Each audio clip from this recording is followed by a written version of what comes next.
আসসালামু আলাইকুম। কেমন আছেন আপনারা সবাই? আশা করছি সবাই ভালো আছেন। আমরাও আল্লাহর রহমতে আলহামদুলিল্লাহ ভালো আছি।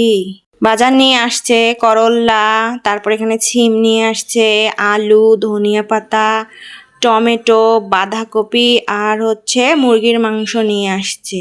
মুরগির মাংস আজকে আর রান্না করব না, ধুয়ে রেখে দেব। তারপরে লাল শাক নিয়ে আসছে, লাল শাকও আজকে রান্না করব না, লাল শাক বেচে রেখে দিব, কালকে রান্না করব। আজকে আমি রান্না করব ইলিশ মাছ দিয়ে বেগুনের পাতলা ঝোল রান্না করব। তো এদিকে মশলা কষিয়ে নিচ্ছি, মাছটা বের করে ভিজিয়ে রাখছিলাম, পরে মাছটা কেটে ধুয়ে নিয়েছি। এখন মশলা কষানো হয়ে গেছে, মাছগুলো দিয়ে দিচ্ছি এক এক করে। আজকে একটু তাড়াতাড়ি রান্না বান্না শুরু করে দিয়েছি, কারণ প্রতিদিন ইফতারির সময় হলে একদম তাড়াহুড়া বেজে যায়। সেজন্য ভাবলাম যে আজকে একটু তাড়াতাড়ি রান্নাটা করে নেই। এই তো মাছগুলো এখন কষিয়ে নিচ্ছি, আর একটু পানি দিয়ে দেব। কষানো হয়ে গেছে, শুধুমাত্র 2টা বেগুন কেটে রেখেছি এই ইলিশ মাছ দিয়ে ঝোল রান্না করব। এদিকে মাছটা হয়ে গেছে, মাছটা এখন উঠায় রাখবো। এদিকে বেগুনটা ধুয়ে নিচ্ছি, আজকে শুধু বেগুন দেব, বেগুনের সাথে কোনো আলু, কোনো টমেটো কিচ্ছু দিব না।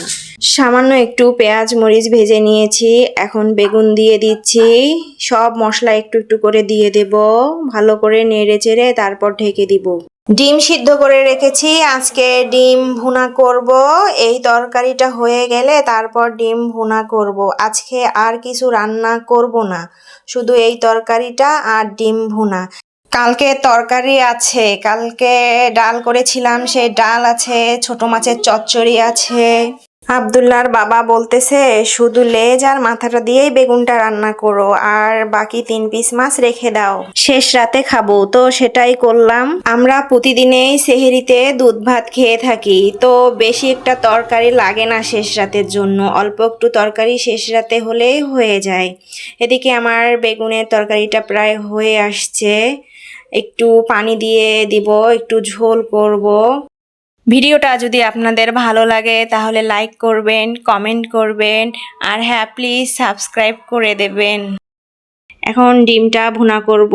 ভুনা বলতে মশলা দিয়ে ভুনা করব না, শুধুমাত্র তেলে ভেজে নিব, সাথে একটু পেঁয়াজ মরিচ ভেজে নেব। ওইদিকে আব্দুল্লাহর বাবা ইফতার রেডি করতেছে, কারণ আজান দিয়ে দেবে, বেশি সময় নেই। আর এদিকে আমার ডিম ভুনাটা হয়ে গেছে, এখন আমি শেষ রাতের জন্য দুধটা জাল করে রাখবো, শেষ রাতে আবার গরম করে খাবো। এই যে এখন ইফতার করতে বসে পড়ব। তো সবাই ভালো থাকবেন, সুস্থ থাকবেন। আজকে এ পর্যন্ত, আল্লাহ হাফেজ, আসসালামু আলাইকুম।